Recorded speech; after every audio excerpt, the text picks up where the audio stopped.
He's the most famous and certainly the richest British artist of his generation. His work, from dead animals in formaldehyde to a skull encrusted with diamonds, divides opinion. Now Damien Hirst has his first ever British retrospective with a new show at London's Tate Modern. From the painted frying pans of his student days to rooms filled with butterflies, it's all there. Our culture editor Matthew Kane has been to meet the controversial artist. The shark, it has been described as the defining piece of the YBA movement. Did you have any idea when you were creating it would have such an impact? I mean, I've made artwork that doesn't do what it says on the tin, and I've made artwork that does. It became an icon of the 1990s and helped make Damien Hirst one of the best-known young British artists. Now, more than 20 years after it was made, Hirst's Shark in Formaldehyde is on show at Tate Modern in his first major British retrospective. It stands alongside medicine cabinets, spin paintings and a wall lined with fake diamonds. But the exhibition starts with Hirst's early work, much of which hasn't been seen since the 1980s.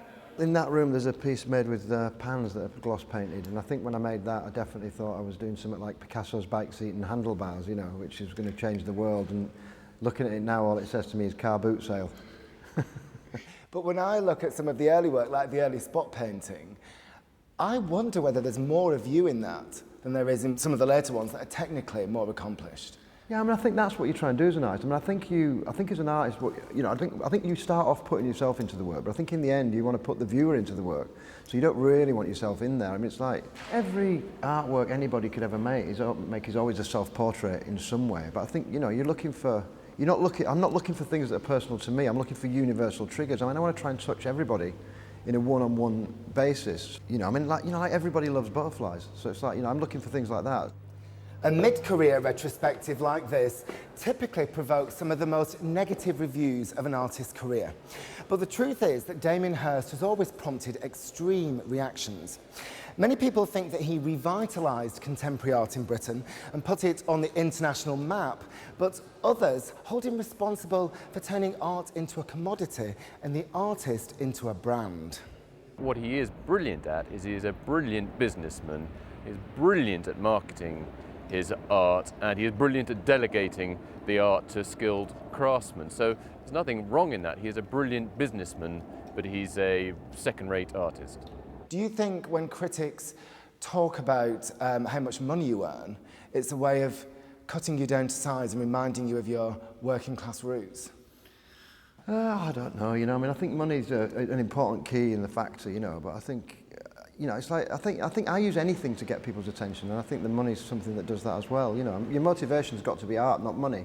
And I think that's the criticism, is that they say, oh, you've somehow veered off that path and now you're only doing it for the money. You know, it's selling out, isn't it? And it's like, we all want artists. Artists are our heroes, you know, whether they're rock stars or musicians or anything, you know. It's like, we just want them to go for the art, and it's like the moment they stop, it's, you know, it's disappointing, you know, when you see Johnny Rotten doing butter commercials, you're depressed, you know. It's like, I mean, you know, it depresses me, but, you know, hopefully I'm not going to be doing a butter commercial anytime soon.